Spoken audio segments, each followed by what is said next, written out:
আসসালামু আলাইকুম বন্ধুরা, তো চলে এসেছি আরও একটি নতুন ভিডিও নিয়ে। তো আজকে ঈদের দ্বিতীয় দিন। তো আজকে আমরা মাঠে চলে যাচ্ছি। সবাইকে ঈদের শুভেচ্ছা, ঈদ মুবারক। আমরা এখন তিল আমার মাথায় দেখতে পাচ্ছেন, নেট সালার মধ্যে। এখন আমরা যাচ্ছি তিল রোদ। আজকে দেখতে পাচ্ছেন পাটগুলো আজকে অনেকটাই ভালো রোদ উঠেছে। তিলগুলো জাগ এসে গেছে, এগুলো রোদে শুকানোর জন্য আমরা আজকে যাচ্ছি। তো যদি ভিডিওটি ভালো লাগে অবশ্যই চ্যানেলটি সাবস্ক্রাইব করবেন এবং পাশে থাকা বেল আইকনটিকে ক্লিক দিয়ে বাজিয়ে দিবেন। বন্ধুরা দেখতে পাচ্ছেন আমাদের ওই দূরে দেখা যাচ্ছে আমাদের একটি তিলের পালা, আরও এখানে সামনে আছে। তো আমরা আজকে অনেকটাই ভালো রোদ উঠেছে, আর এখান দিয়ে সাদা সাদা দেখতে পাচ্ছেন বন্ধুরা, এগুলো হলো মিষ্টি কুমড়া। ছালার মধ্যে বেঁধে রাখা হয়েছে, এগুলো নিয়ে যাওয়ার জন্য এভাবে রাখা হয়েছে। দেখতে পাচ্ছেন এই জমিটিতে প্রচুর পরিমাণে, দেখুন বন্ধুরা, প্রচুর পরিমাণে জমিটি অনেকটাই ছোট, তো অনেকগুলাই মিষ্টি কুমড়া এবছর হয়েছে এই জমিতে।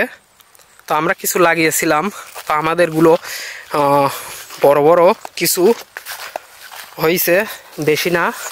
তো আজকে আমরা তিলগুলো রোদে দেব। তো অনেকটাই বৃষ্টি হয়ে গেছে এবছর, এজন্য আমাদের একটু তিল বের করতে কষ্ট হচ্ছে।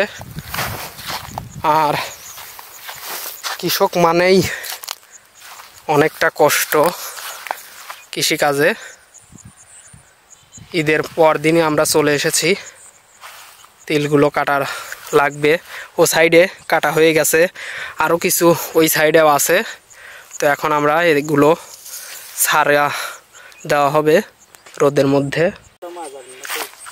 বন্ধুরা দেখতে পাচ্ছেন আমাদের নেট, আরও ওখানে আরও একটি নেট ছিল, সেখানে আমরা তিলগুলো রোদে শুকানোর জন্য এভাবে সারিবদ্ধ করে রেখেছি।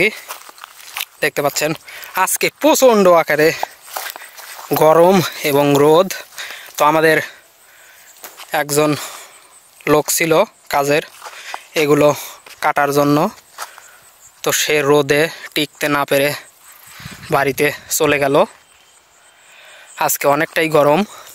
তো আমাদের এগুলো ওখান থেকে আনা শেষ, এখন এখান থেকে আরও কিছু এখানে দিব। তো আজকে হয়তো অনেকটাই তিল বের হয়ে যাবে। রোদের পরিমাণ, গরমটা অনেক ভালো পাচ্ছেন বন্ধুরা। তিলগুলো কত সুন্দর লাল, দেখুন আমার হাতে একেবারে পিওর তিল। তো এগুলো কাজে অনেকটাই কষ্ট, তো কষ্টগুলো অবশ্যই আমাদের করতেই হবে। তো আজকের ভিডিওটি এ পর্যন্তই। তো যদি ভিডিওটি ভালো লাগে অবশ্যই চ্যানেলটি সাবস্ক্রাইব করবেন এবং পাশে থাকা বেল আইকনটিকে ক্লিক দিয়ে বাজিয়ে দিবেন।